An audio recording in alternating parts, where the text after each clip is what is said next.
Good morning दोस्तों, एक बार फिर से आपका स्वागत है इलेक्ट्रोस्टैटिक्स के थर्ड पार्ट के वीडियो में। हम बोले कि हम अगले टॉपिक पर चर्चा करेंगे और टॉपिक भी बताया मैंने। अगर दो चार्ज हैं उनके बीच आपके पास में इंटरैक्शन है, फोर्स काम कर रहा है, तो वो इंटरैक्शन डिफाइंड किया कूलाम ने। मतलब अगर दो चार्ज आपस में कोई फोर्स एक दूसरे पर एक्सर्ट कर रहे हैं, एक दूसरे पर कोई बल आरोपित कर रहे हैं, तो इसको डिफाइन किया है कूलाम ने। ठीक है। अब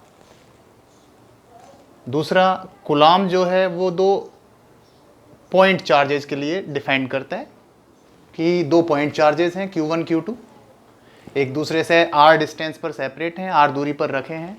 इनके बिटवीन मीडियम जो है एयर वैक्यूम जनरली लेके चलते हैं। दूसरा मीडियम जब होगा तो हम बाद में चर्चा करेंगे।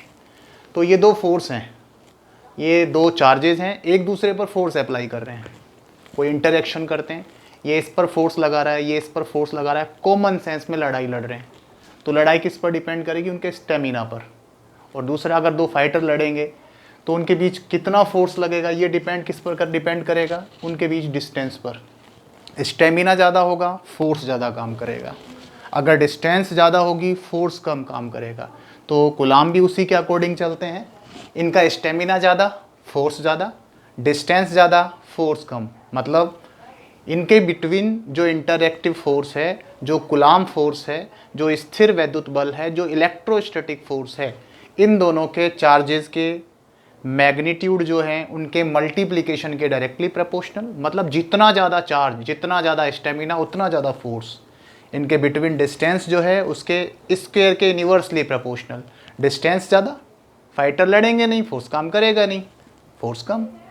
दोनों कंबाइन करते हैं, F directly proportional to Q1 Q2 और R स्क्वायर।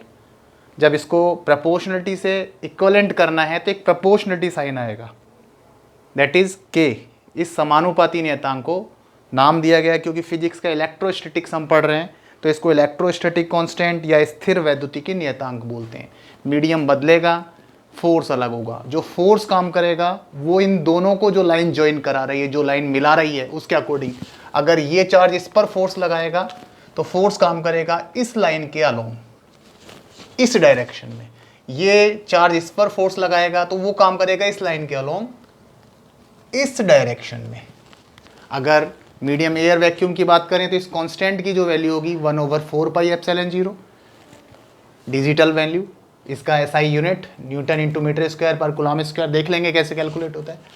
जो ε0 आ रहा है वो आपके पास मीडियम की क्वांटिटी, मीडियम की नेचर को आपके पास में डिफाइन कर रहा है। हम एयर वैक्यूम ले रहे हैं तो इसको परमिटिविटी बोल रहे हैं, एयर या वैक्यूम का। हिंदी में निर्वात की विद्युतशीलता, वायु की विद्युतशीलता। विद्युतशीलता या परमिटिविटी का मीनिंग है कि जो मीडियम है वो चार्जेस को कितना इजीली परमिट करता है फ्लो करने के लिए, दैट इज परमिटिविटी। विद्युतशीलता उसको बोलते हैं, विद्युतशीलता। शीलता मतलब विद्युत का कितनी आसानी से वो प्रवाह कर सकता है। तो इसको डिफाइन करें तो आगे जा करके ये आपके पास फॉर्म चेंज होता है, F = 1/4πε0 Q1 Q2 और R स्क्वायर। अगर वेक्टर फॉर्म में बात करें तो सबको मालूम है, जो R है, जो लाइन है, उसके अलोंग जो आपके पास काम कर रहा है, उस जो लाइन ज्वाइन करा रही है, इन दोनों चार्जेस को मिला रही है, उसके अलोंग काम कर रहा है। तो उस डायरेक्शन में generally unit vector r cap से शो किया जाता है। डिस्टेंस को r से शो किया है, r कैप। यहाँ जो आपके पास दिख रहा है ये ε0, ये आपके पास इसका भी वैल्यू फिक्स है, उसकी भी अभी डिजिटल वैल्यू हम लिख देते हैं। उससे पहले चर्चा करते हैं कि ε0 और k जो है आपके पास, इसका डायमेंशन क्या होगा। डायमेंशन का मीनिंग मैं पहले बोल चुका हूँ, बहुत इंपॉर्टेंट है, बिना डायमेंशन के आगे जाना भी पॉसिबल नहीं है।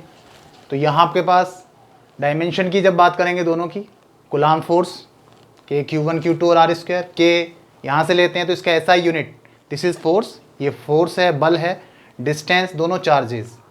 फोर्स का SI unit newton, newton, distance metre square, charges coulomb, coulomb square. Then SI unit क्या होगा? न्यूटन इंटू मीटर स्क्वायर पर कूलाम स्क्वायर। डायमेंशन के लिए फोर्स का dimension m1 n1 t-2, distance का डायमेंशन स्क्वायर है l2, चार्ज का dimension a1 t1 पहले सीख चुके हैं, ये भी charge dimension a1 t1। Combine करते हैं तो k का dimension m1 l3 t-4 a-2। अब बात करते हैं के डायमेंशन की बात की, एप्सिलॉन जीरो के डायमेंशन की बात करते हैं। हम जानते हैं k equals to 1/4 by epsilon zero. Epsilon zero यहाँ फॉर्मूला 1/4 पाई के, 4 पाई आपको पता है डायमेंशन लेने से एक प्योर नंबर है। एप्सिलॉन जीरो का जो डायमेंशन होगा, जो k का डायमेंशन है उसके अपोजिट, ठीक है। पावर्स चेंज होंगे, यहाँ 1 था -1, 3 था -3, 4 था माइनस में 4, -2 था, देन +2। तो ये डायमेंशन, बिना डायमेंशन के आगे बढ़ना पॉसिबल नहीं है।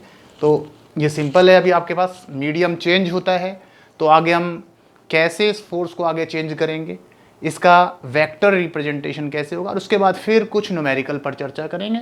तो आज सिर्फ इतना ही, आगे फिर चर्चा में शामिल होंगे, इलेक्ट्रोस्टैटिक्स को आगे बढ़ाएंगे।